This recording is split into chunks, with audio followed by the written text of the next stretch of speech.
Hey everybody, welcome out to the Dice Tower. My name is Chris Yee. And I'm Wendy Yee. Today we're taking a look at this game called Pass the Party Food. Ooh, this is making me hungry for party food. It does. I want some fairy bread. Stat! Right now. So Pass the Party Food is one in the Joey line of games. So there's a little trio of 3 kid games that have come out recently. And this one is particularly, it says 7+ on the box. I may or may not agree with that particular age range. But Spoiler, she disagrees. disagrees. But let's go ahead and I will show you how it plays. Party Foods is a game about collecting all your favorite party foods and sharing them with your friends before your doggy Ziggy can come and eat them. What you're trying to do is you're trying to move up on this track by making sets of rows and columns on your board, but not have Ziggy make rows and columns because you don't want him to move and catch up to you on your track and steal your treats. On a turn, the first thing that you do is draw for Ziggy. So if Ziggy is able to complete a row or a column, Ziggy will move forward that many spaces, and then it will go ahead and wipe off any completed and eaten columns of food or rows. Then the active player will draw 3 tiles, and they'll go ahead and draw some tasty treats and see who needs them.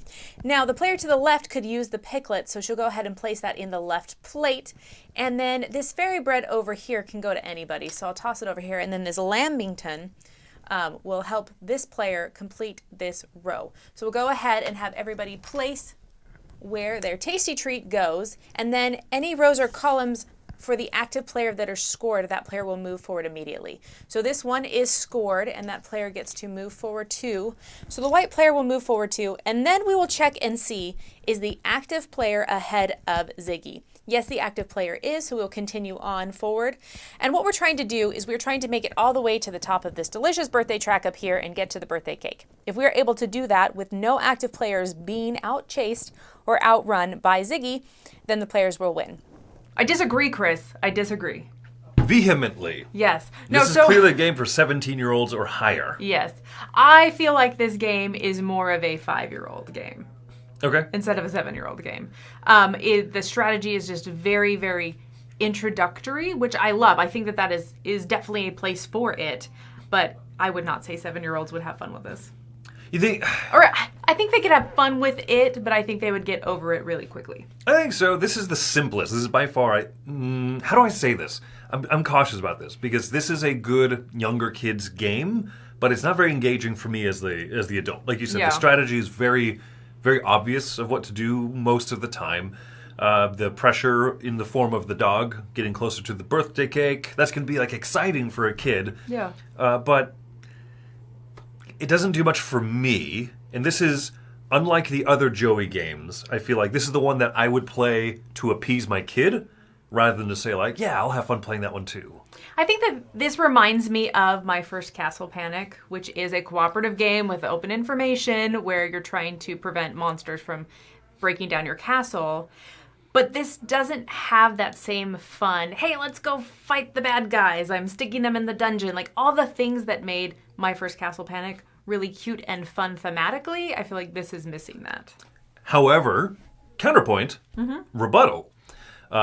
Sorry. No, what I would say is if I were Australian, Okay. which you can guess from my accent that I'm not, I think it'd be really cool to see my party foods, fairy breads and the green snakes and stuff.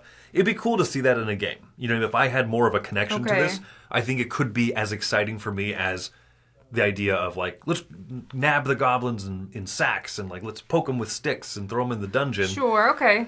So I think that this is one of those things that keep the audience in mind. We don't know half of the snacks on here. We only know of fairy bread because Australian fans have like told us about that, and I think that's really neat. Which is tasty. Yeah. Yeah, but I just have no connection to it outside of like, oh, fairy bread's pretty good actually. That's interesting because I don't know if I'd feel the same way about balloons and party hats. But they have that those is, in Australia. They do. Yeah, so I guess that's the thing is balloons and party hats is very cliche, whereas fairy bread is less cliche. Yeah, exactly. It's a little bit more special to who they are. Yeah, I think so, right? That's my guess. Is that the theme of this is probably going to help carry this if you look at it and go like, yeah, I love that theme. And the theme is that the dog is like rambunctious and stealing all the party food. And so when you lose, it's basically your dog went like wild and just destroyed stuff. Like destroyed the cake, destroyed the food, destroyed the whole party. And you had to be like, Party's canceled, guys, because my dog ruined everything.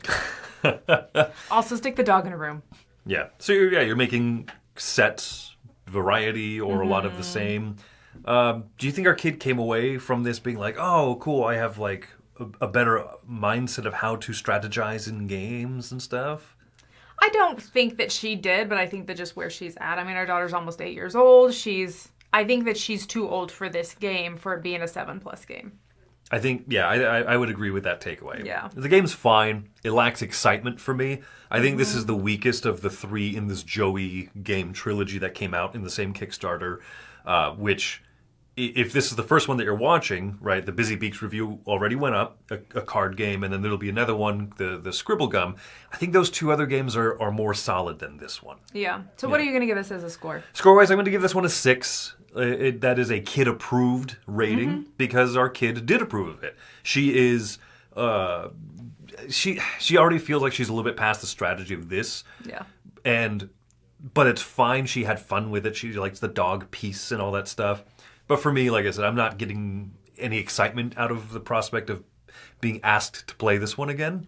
So this is like the lowest rating I've given on pretty much any Phil Walker Harding game. Yeah, that's true. That's true. I'm also going to give it a 6. I think that our daughter a few years ago, this would have been perfect for her at her state. But I also don't know how long we would want to continue to play it. I just think there's so many good kid games out there that are accessible, teach the similar kind of strategy. And so 6 for me, once again, kid approved, which is still good.